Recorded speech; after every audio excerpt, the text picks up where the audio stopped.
One. Go. Maggie and Katie, this is your Grandma Rudy, and I'm going to read you a story about a horse named Fergus.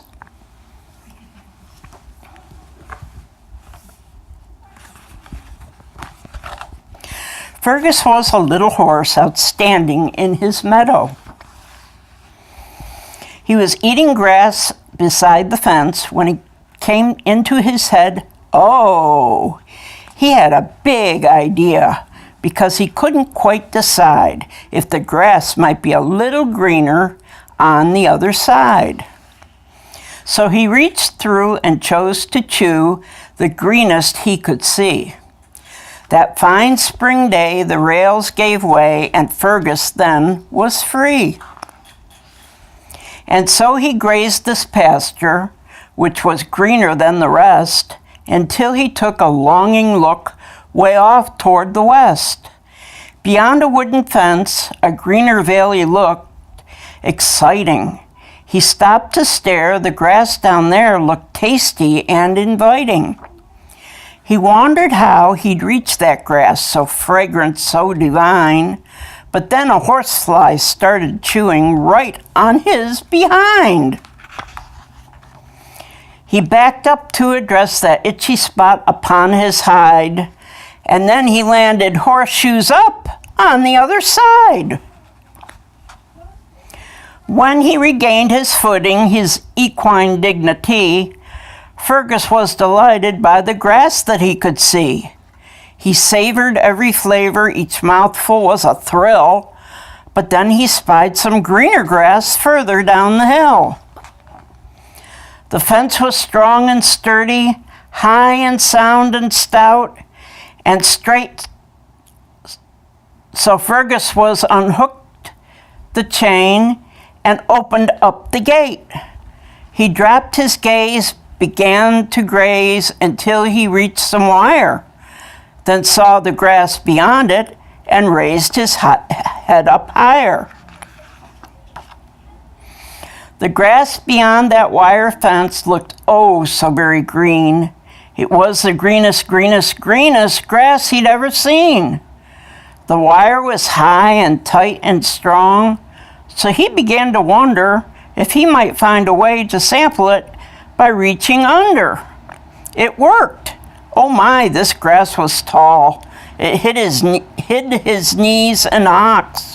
He munched and grazed until he found a fence made out of rocks. So Fergus followed yonder wall over hill and glen, stacked with skill on every hill. The stones were tight, but when he found a slab that wiggled, that's when Fergus knew he could make a space just wide enough to wiggle through. He wandered and he nibbled to the sounds of birds and crickets until he reached a dainty fence made of painted pickets.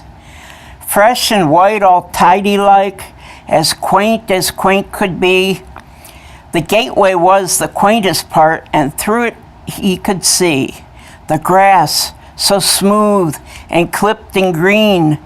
Fergus couldn't wait to take a bite for sheer delight, and so he nudged the gate. Oops!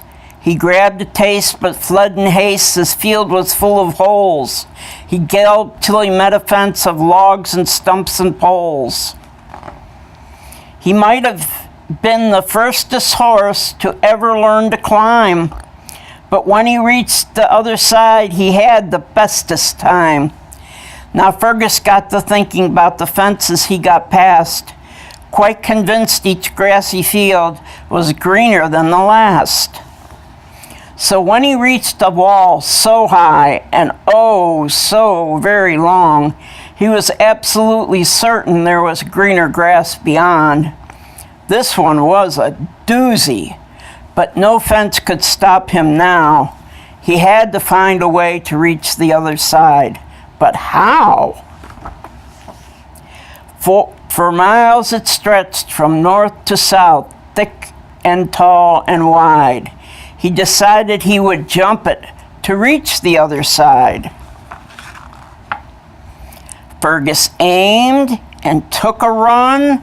and leapt so high and grand. Beyond that fence, there was no grass. He had no place to land.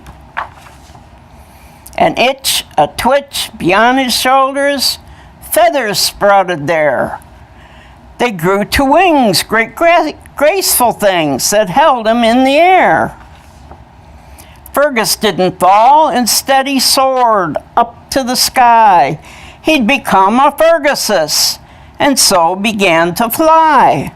For miles he sailed above the land. He circled, swooped, and spun, and finally landed in the meadow, right where he'd begun.